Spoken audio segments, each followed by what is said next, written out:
الحمد لله الحمد لله الذي فتح لعباده باب التوبة ووعد التائبين بالمغفرة ورحمة.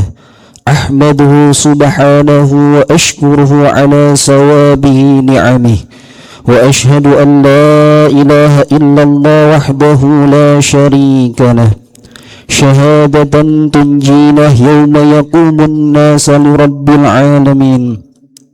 وأشهد أن سيدنا ونبينا ومولانا محمدا عبده ورسوله سيد التائبين وإمام المتقين.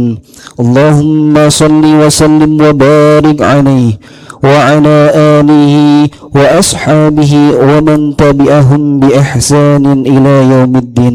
أما بعد، فيا عباد الله، أوصيكم ونفسي بتقوى الله وطاعته لعلكم تفلحون. فقد قال الله تعالى: يا أيها الذين آمنوا اتقوا الله حق تقاته ولا تموتن إلا وأنتم مسلمون. معاشر المسlimin, jamaah Jumat rahimakumullah, mari dalam kesempatan kali ini kita saling mengingatkan untuk senantiasa bertakwa kepada Allah Subhanahu wa ta'ala.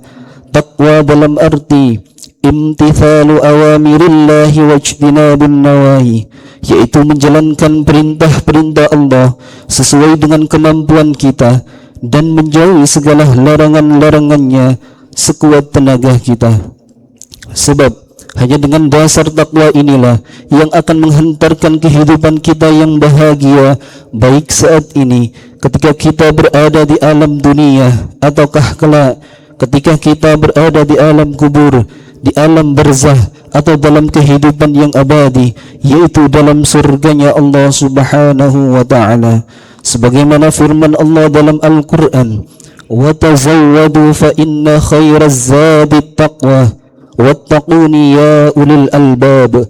Bawalah bekal, karena sesungguhnya sebaik-baik bekal adalah takwa, dan bertakwalah kepadaku wahai orang-orang yang mempunyai akal sehat. Ma'asyiral muslimin, jamaah Jumat rahimakumullah, alhamdulillah, hari ini kita masih diberikan kesempatan menghadiri salat Jumat. Kita masih dapat melangkahkan kaki menuju rumah Allah, masih dapat mendengar ayat-ayat Allah, dan masih mampu mengangkat kedua tangan seraya memohon ampun kepadanya. Semua ini bukan karena kita adalah hamba yang paling soleh, melainkan karena Allah masih berkenan memberikan kita kesempatan untuk memperbaiki diri sebelum datang saat di mana penyesalan tidak lagi berguna. Maka selama nafas masih berhembus dan pintu taubat masih terbuka, jangan pernah menunda untuk kembali kepada Allah Subhanahu wa ta'ala. Karena sebesar apapun dosa seorang hamba, rahmat Allah selalu lebih besar daripada dosanya. Ma'asyiral muslimin, jamaah Jumat rahimakumullah, ketahuilah, kehidupan yang sedang kita jalani ini sesungguhnya tidaklah panjang. Yang panjang bukanlah umur kita, tetapi angan-angan kita. Kita sering merasa seolah-olah masih memiliki waktu yang sangat lama, sehingga menunda taubat, menunda beramal, bahkan menunda memperbaiki diri. Padahal tidak ada seorang pun yang mengetahui sampai kapan Allah memberikan kesempatan untuk kembali kepadanya. Betapa banyak orang yang usianya belum sampai tua namun lebih dahulu dipanggil menghadap Allah Subhanahu wa ta'ala. Sebaliknya, betapa banyak orang yang sibuk merencanakan kehidupan dunia untuk 10 atau 20 tahun ke depan, tetapi lupa bahwa kematian bisa datang kapan saja. Bisa jadi sore nanti, malam nanti, atau bahkan sebelum kita meninggalkan masjid ini. Karena itulah para ulama salaf selalu mengingatkan kepada kita, ad-dunya sa'atun faj'alha ta'atan. Dunia hanyalah sesaat, maka jadikanlah setiap detiknya sebagai kesempatan untuk taat kepada Allah Subhanahu wa ta'ala. Kalimat yang singkat ini mengandung nasihat yang sangat dalam. Dunia hanyalah persinggahan, sedangkan akhirat adalah tempat kembali. Maka sungguh beruntung orang-orang yang memanfaatkan sisa umurnya untuk memperbanyak amal soleh, memperbanyak istighfar, dan mempersiapkan bekal sebelum datang hari ketika tidak ada lagi kesempatan untuk kembali. Karena itu, pada kesempatan yang mulia ini, marilah kita renungkan sebuah bekal yang paling penting dalam perjalanan menuju akhirat, yaitu bertaubat kepada Allah Subhanahu wa ta'ala. Sebab tidak ada bekal yang lebih berharga ketika seorang hamba menghadap Rabb-Nya selain hati yang bersih karena taubat dan lisan yang senantiasa memohon ampun kepadanya. Allah Subhanahu wa ta'ala berfirman dalam Al-Quran, "Wa tubu ilallahi jami'an ayyuhal mu'minuna la'allakum tuflihun." Wahai orang-orang yang beriman, bertaubatlah kalian semua kepada Allah agar kalian memperoleh keberuntungan. Ma'asyiral muslimin, jamaah Jum'ah rahimakumullah. Perhatikan ayat ini. Allah tidak memanggil orang-orang kafir dan tidak pula orang-orang munafik. Allah justru memanggil orang-orang beriman. Mengapa?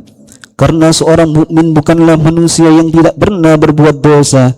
Seorang mukmin adalah orang yang setiap kali terjatuh dalam kesalahan, ia segera menyesal, kembali kepada Allah, lalu memohon ampunannya. Selama Allah masih memberikan kita umur, jangan pernah lelah bertaubat dan memperbanyak istighfar. Dalam kitab Tajul Arus Al-Hawili Tahdibin Nufus, Syekh Ibnu Athaillah As-Sakandari berpesan, "Ayyuhal abdu, utlub taubatan minallahi fi kulli waqtin." Wahai hamba Allah, mohonlah taubat kepada Allah pada setiap waktu. Mengapa harus setiap waktu? Karena tidak ada hari yang benar-benar bersih dari dosa. Mata bisa salah melihat, telinga salah mendengar, lisan mudah menyakiti, tangan dan kaki dapat melangkah kepada maksiat. Bahkan yang lebih kita khawatirkan, boleh jadi jasad kita sedang berdiri dalam salat, tetapi hati kita justru sibuk memikirkan dunia.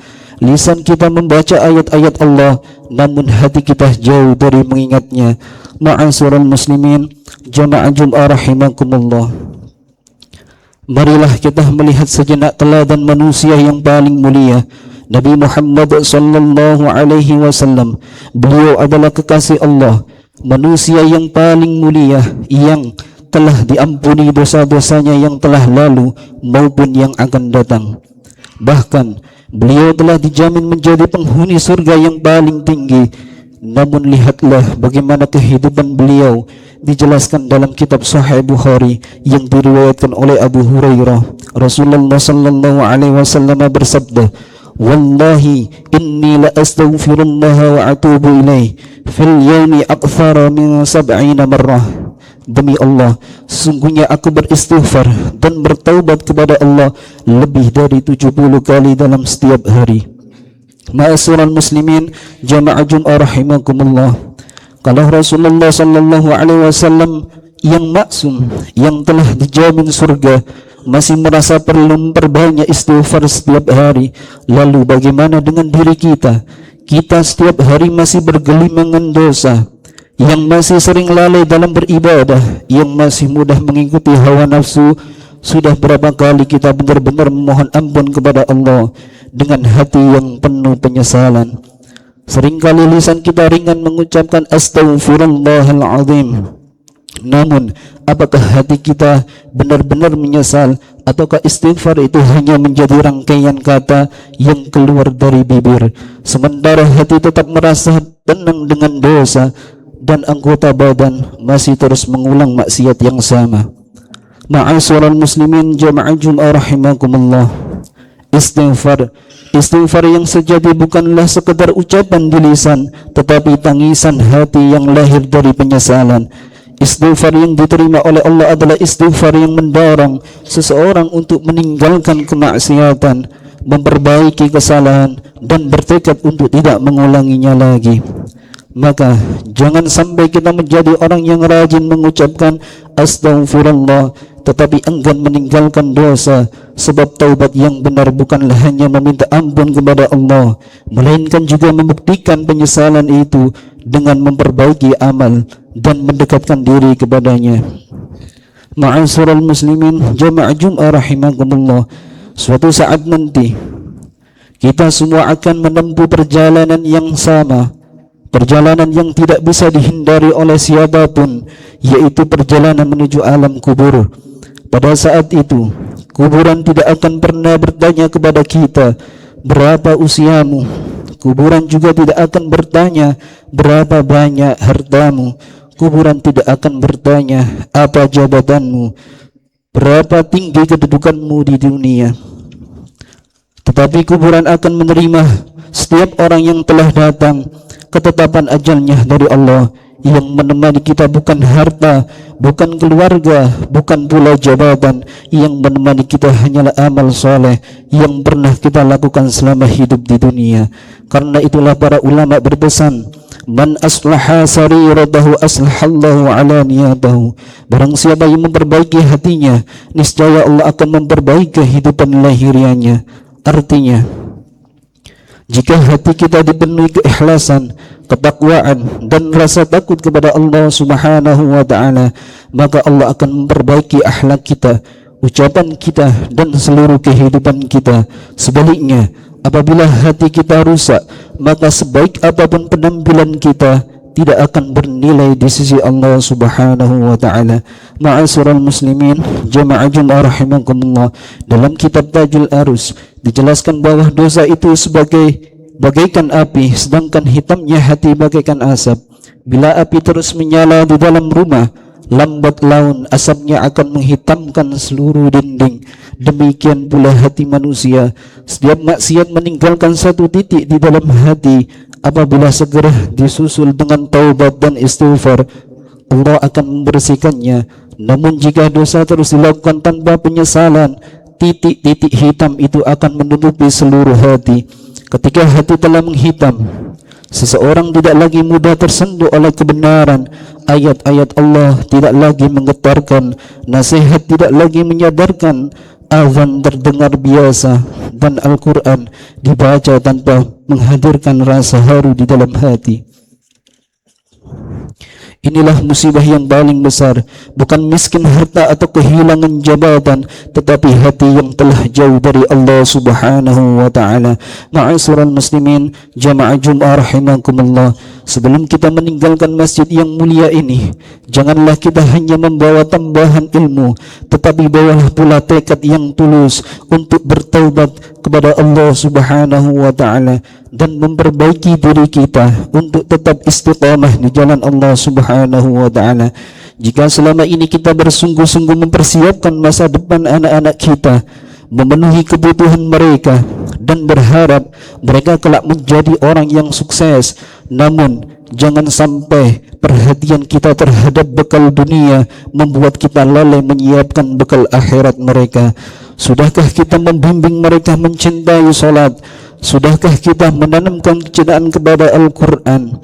Sudahkah kita menghiasi hati dan akhlak mereka dengan adab yang mulia serta rasa takut kepada Allah Subhanahu wa taala?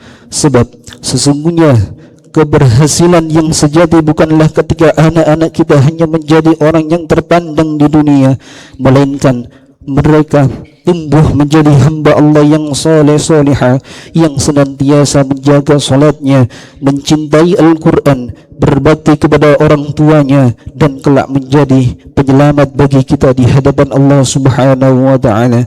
Oleh karena itu, kita mulai dari diri kita sendiri. Jadilah teladan dalam ibadah, dalam akhlak, dan dalam kecintaan kepada Al-Quran. Dengan izin Allah, teladan itu yang akan lebih membekas di hati anak-anak daripada nasihat yang diucapkan.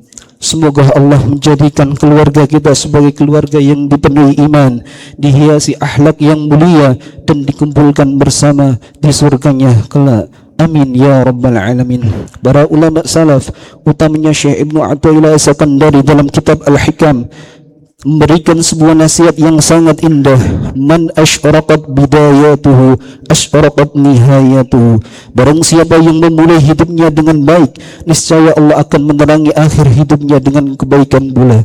Maka marilah kita memulai hari ini dengan taubat yang sungguh-sungguh. Semoga taubat yang kita lakukan pada hari ini menjadi awal perubahan hidup kita, menjadi sebab bersihnya hati kita, diterimanya amal-amal kita, dan akhirnya Allah menganugerahkan kepada kita husnul khatimah, diwafatkan dalam keadaan beriman, serta dikumpulkan bersama Rasulullah sallallahu alaihi wasallam, para nabi, para siddiqin, para syuhada, dan orang-orang soleh di dalam surganya. Amin amin ya rabbal alamin.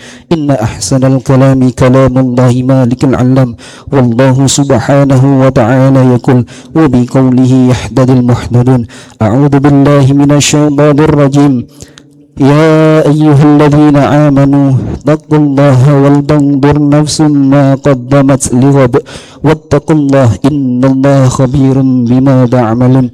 Barakallahu li wa lakum fil Qur'anil azim wa nafa'ani wa iyyakum bima fihi minal ayati wa dzikril hakim wa taqabbala minni wa minkum tilawatahu innahu was-sami'ul alim. Aqulu qawli hadha wa astaghfirullahal azim li wa lakum wa li sa'iril muslimina wal muslimat fastaghfiruh innahu huwal ghafurur rahim.